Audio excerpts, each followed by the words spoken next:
The scholastic worldview is built on balance, connection, senses turned into action through deliberation, motion from one stage to the next. And yeah, we'll get to all that. Quick story first. I was being lectured one day on two types of logic: deduction versus induction, general principles to specific conclusions, or specific examples built up into general principles. Fair enough, but then I was told about their association with math and science. Fine, but the more I learned about the history and practice of science, the less this picture made sense.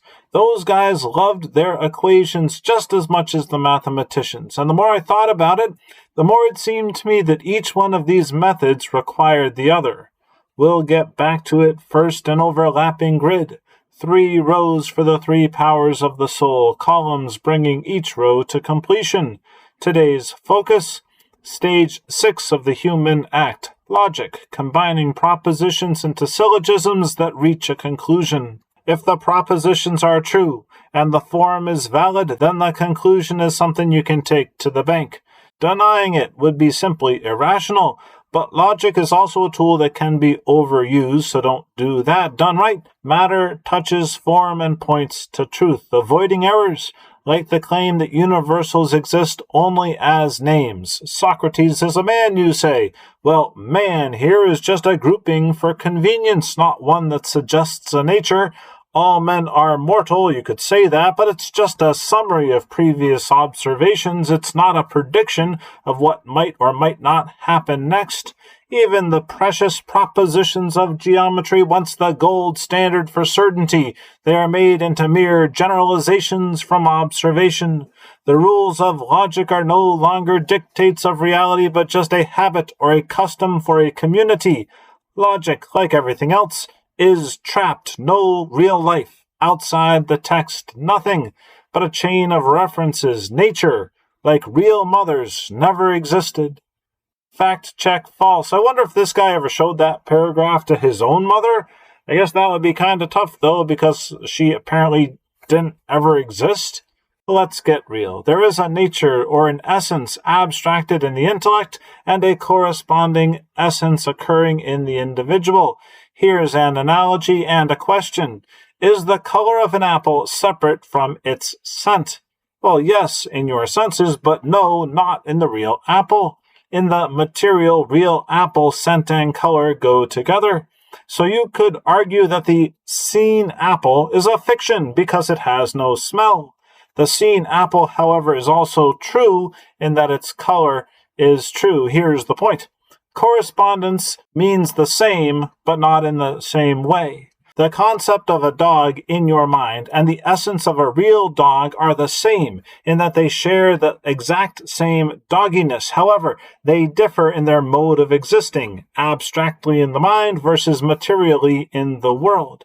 They are enough the same so that the individual knows the real dog, really knows the real dog. They are enough different that he or she had to actively abstract that essence rather than simply receiving it. Nominalism, names not natures, breaks that process. It turns essences into, again, groupings of convenience, and this makes deduction impossible. Strict rationalism, as we'll see, returns the favor, because now ideas, not things, are king. Ideas of certain things that cannot be considered non-entities, even though they have no existence outside of my thought, like triangles and their determinate, immutable, eternal essences, perfect shapes that sneer at mere measurements. Get out of here. Logic that dominates, strong enough to bind and command nature, to even enslave her. Truth is not found in nature, but imposed by constraints, regimes of truth with their sanctioned discourse. Truth, in short, is determined by power. Simulations, and think about those ideal triangles again, they abolish and replace the referent, the real. It's not that the imperfect triangles are hiding the true perfection. That's what Descartes thought. It's the reverse now. The assumed but non-existent perfect triangles are hiding the fact that there is no foundation underneath. Those are some entertaining ideas, but are they true? Can ideas really do that? Can they determine, hide, and control reality? Short answer, no. The world kicks back.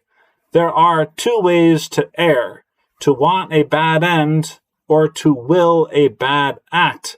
Implication here, some actions are bad in and of themselves. So this guy believed in essences. Got it.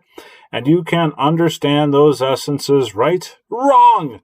It's not the intelligible species that is actually understood, but rather the likeness through which we understand is the species of the known in the knower.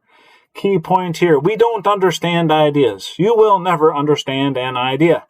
You use ideas to understand things. Ideas aren't really worth understanding anyway, because it's the things in the real world that we need to understand. Ideas are tools. If all we understood was ideas, then we could just make stuff up about what's happening in the real world like those guys were suggesting. So let's review. Too much deduction not only ruins induction, but it also ruins deduction, because the specific is no longer real enough to really matter. Just like too much induction, as we've already seen, it not only destroys deduction, but it also denies that there are any real essences to discover. They eat themselves, they need each other, and we're greedy, we want them both, which is summed up so nicely by Aristotle, who again gets the last word. We understand and know from or through the knowledge of principles and elements.